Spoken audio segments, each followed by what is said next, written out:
Looky there. I made an attempt to polish this turd.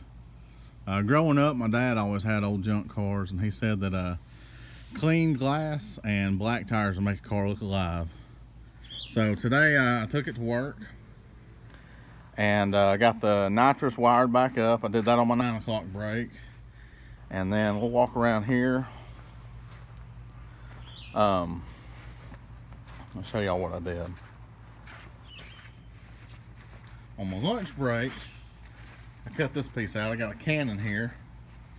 That's a 5-inch piece of diesel truck exhaust pipe to replace the March ram air thing.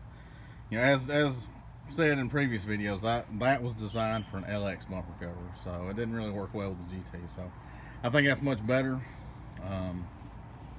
It's better for this car. So got that done got it cut at lunch break, installed on my 2 o'clock break, and then right after work there was some wiring under the hood that had to do with whether or not my car runs, and it was a really loose connection. So a buddy of mine soldered that for me. So shout out to Byron, thank you. Guys, tomorrow is race day, and looking forward to going. Hopefully the weather will hold out, and hopefully Tally will get to make it, and maybe we can get to see Bradley. I know he's having issues with his brakes, so hopefully he got that sorted out, and we'll get to make another attempt at the 790. So stay tuned till tomorrow, or in 1 second, and we'll see what happens. The car is ready. I worked on my ramps this week. They're in a little better shape than they were last week. And let me show y'all something. This is how hardcore I am. I even run slicks on the back of my trailer. That's a real racer. LOL. Anyways, alright, so I'm thinking about my ram air, and I don't want it eating anything on the way to the track. So I got this. Bam. I'm ready to kick off my football career, JK. I'm just going to jam that in there. See how it works. Here we go. All right, guys. LOL. Isn't that cool looking? Yeah, I'm gonna that way when I'm going down the road, it won't pick up any surprises. So that's the solution for that. Hopefully the next footage will be at the track. Perfect. All right, guys, we are on the road headed to the track. The shop over here on the left, I pulled a motor apart. A buddy of mine. I'm going to show y'all a clip of that teardown. It is hilarious. Well, anyways, we're northbound and the hammer's down. All right, guys, here we go for some low-tech video. But anyways, this is my buddy Denzel's motor. It just tore up, just going down the road, sideways in third, I might add. Anyways, here we go. So this is how you take a motor apart. Just grab stuff and wiggle it out. There we go. And eventually we're going to need some nickel rod to weld this back together. And here's our oil pump. Got the heavy duty staggered spring. That way you know it's good. Here's your pump shaft for the oil pump to the distributor. It's got the offset for the new geometry. Oh yeah, yeah. Ring down here, looking like it's doing a good job. Holding everything together. Yeah, it's... Ooh. My goodness gracious. Here's our crank that's... some cranks have a 2-piece seal. I like the curvature. Yeah, that's like it's power stroke geometry. Power stroke, yeah, geometry. This right here is a 2-piece crank. A lot of people have a 2-piece rear main seal, but we have a 2-piece crank in this motor. This right here, we're going to bore it out. 30 and over. then put it back. Yeah, 306. Yeah. There we go. Don't lose those because we'll have to. No, we're going to have to hang on to that.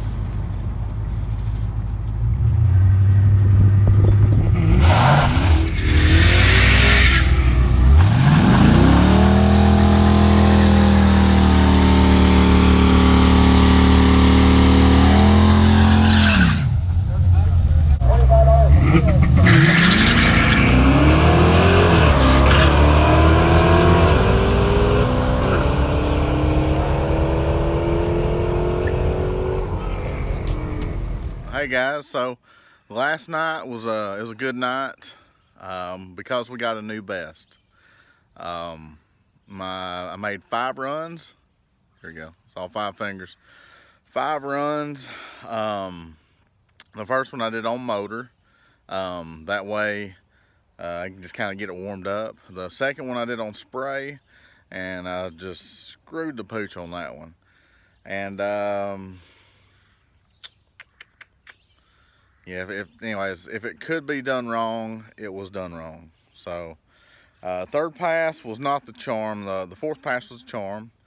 The fifth pass I made last night, the sun had gone down, the weather had cooled off. My car was as cool as I wanted it to be, and the track just kind of went away. The guy in front of me was driving a later model Crown Vic, and he drove right through the water. And anyways, just, you know, street tires.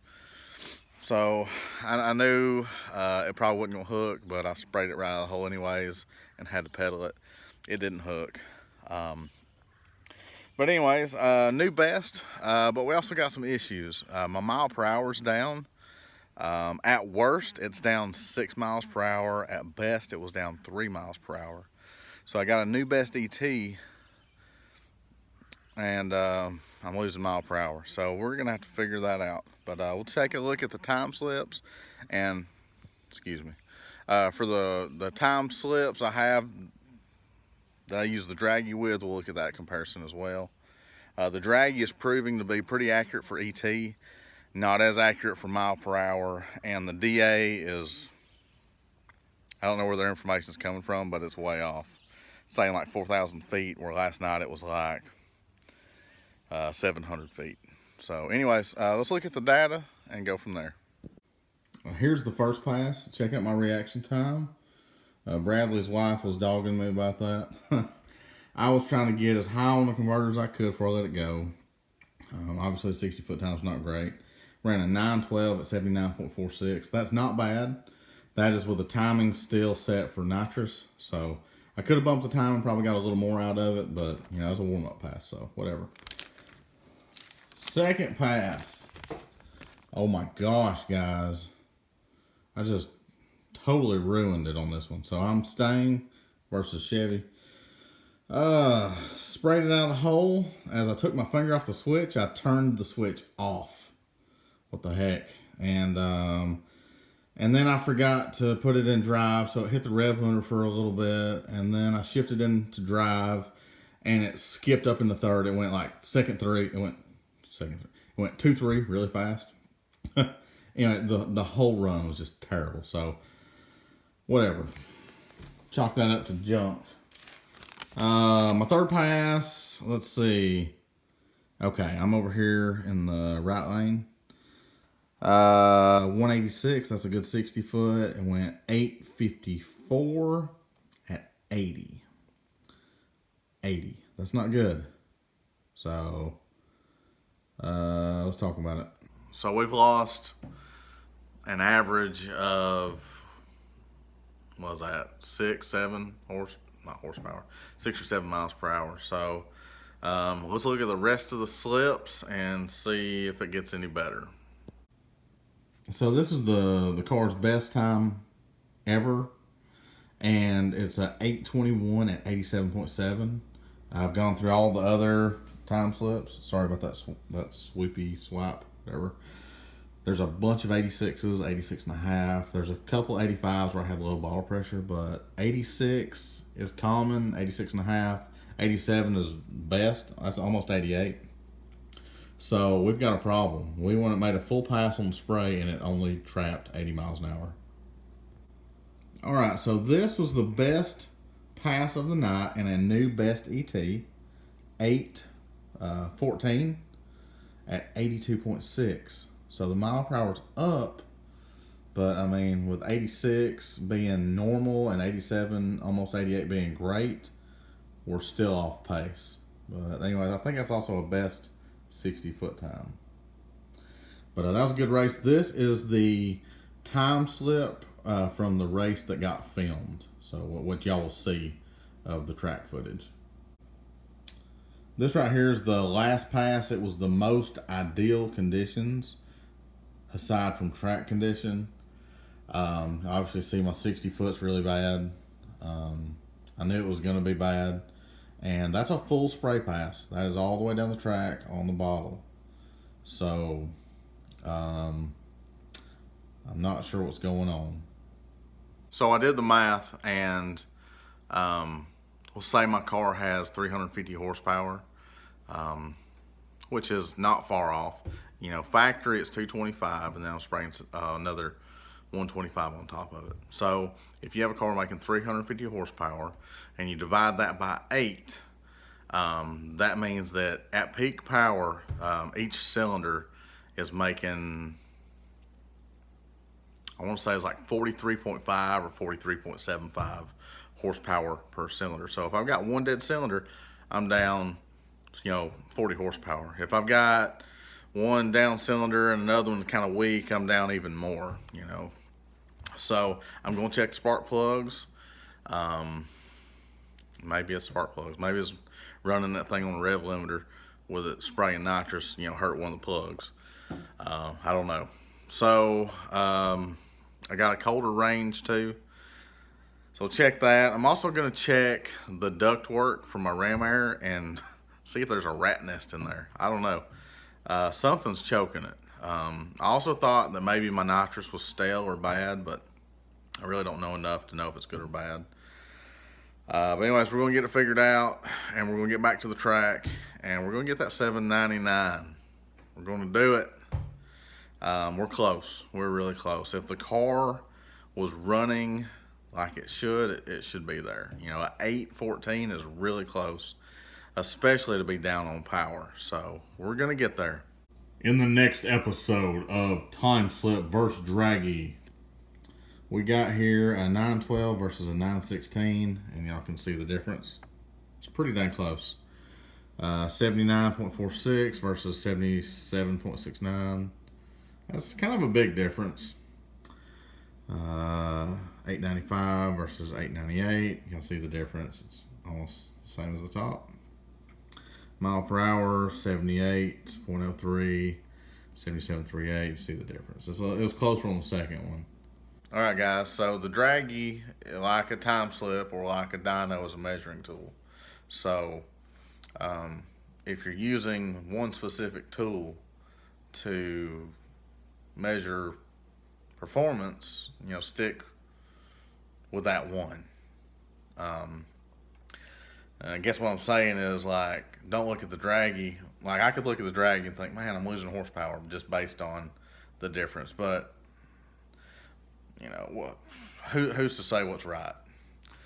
Someone certified. But anyways, so if you're tuning at a drag strip and you're using their time slips, use those exclusively. If you're using a Draggy and you're tuning with that, use the Draggy exclusively.